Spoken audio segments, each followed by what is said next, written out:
This show is sponsored by Tulsa at South by Southwest 2022.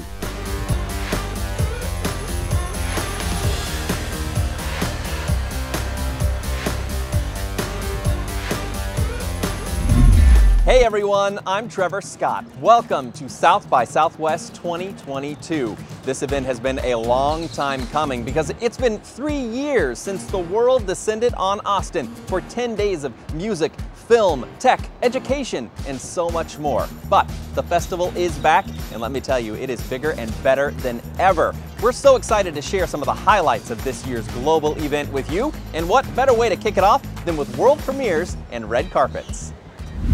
The film festival is one of the biggest, most important parts of South by Southwest, and it all kicks off tonight right here at the Paramount Theater on the red carpet for Everything, Everywhere, All at Once. A mega cast has assembled for this multiverse tale.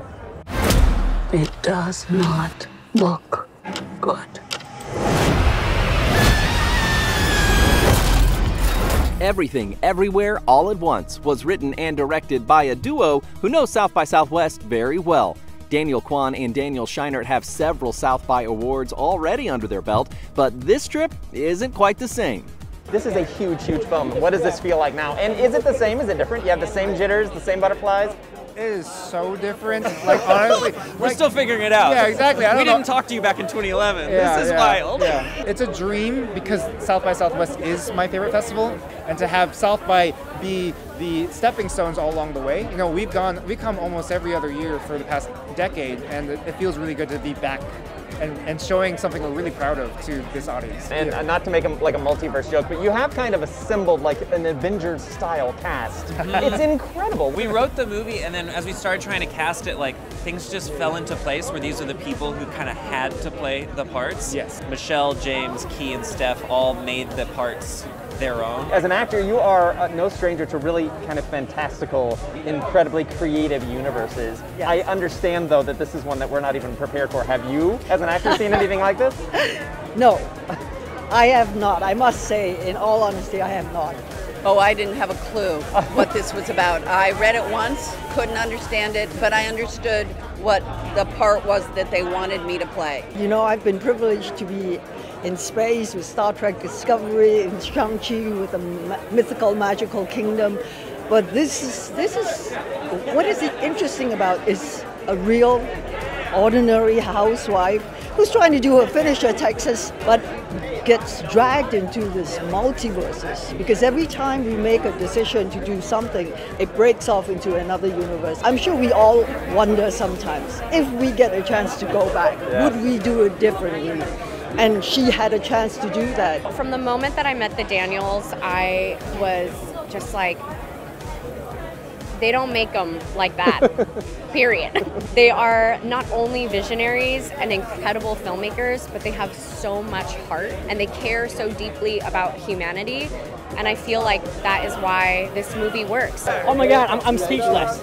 You know, we finished the movie 2 years ago and we waited till now to debut the movie, and to do it in Austin at South by Southwest means the world to me. Have you had the chance to see this at all with an audience yet? Are you so excited? I've never seen it. Tonight will be the first time with this audience. All right, we won't with tell any anybody. time. Oh, that's amazing. Ever. And do you feel like having the energy of a South by audience, really the first time in 3 years? By the way, that's why I decided not to see it on a screen, not to see it in a small screening room by myself or with my agent. I decided to see it in 1,000 people. And the incredible animated feature Apollo 10.5 tells filmmaker Richard Linklater's nostalgic story of a secret mission to the moon.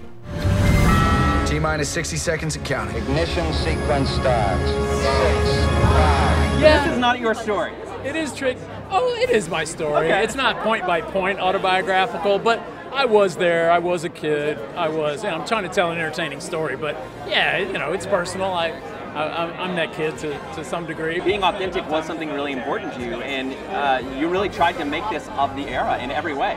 Oh yeah, you know, you got to get those period details right. Everything in the movie to do with the NASA trip, we got that from NASA transcripts. Everything in the movie was actually said on the mission control to astronauts, and then the culture too. Like, they go to some movies. There's like at a drive-in movie, and those are the movies that were playing at a Houston drive-in on that night. You know, that kind of detail.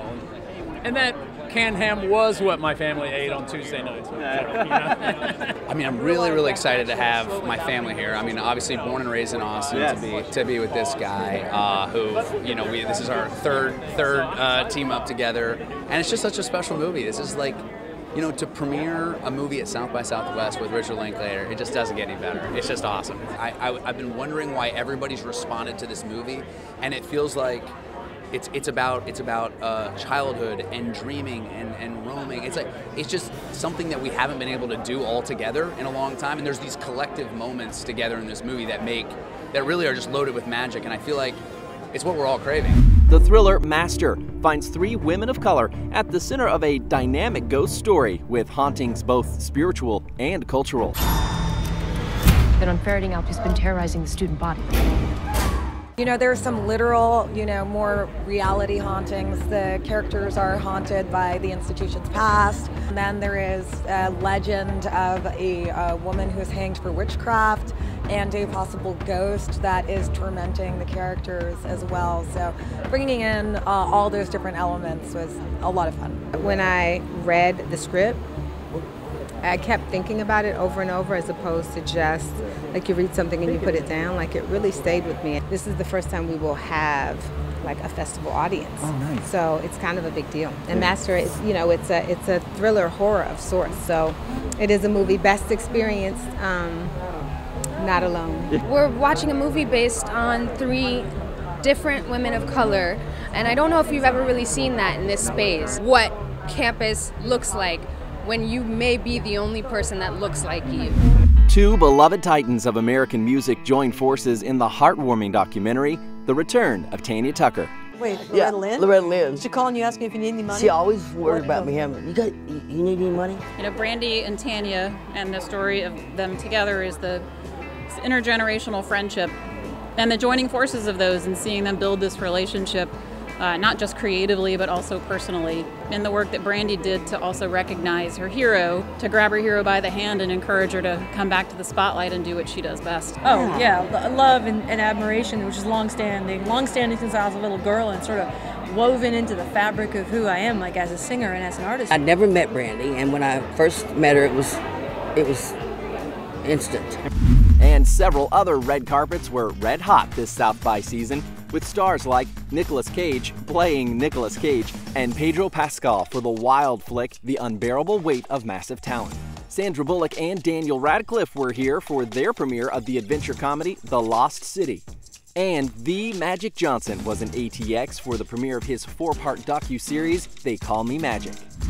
And that's a wrap on some of the highlights from the South by Southwest Film Festival. Now we're going from films to NFTs, a hot topic here at South by. After the break, we'll take you to Blockchain Creative Labs for a crash course in crypto and the Ledger and Dolly Parton. That's coming up.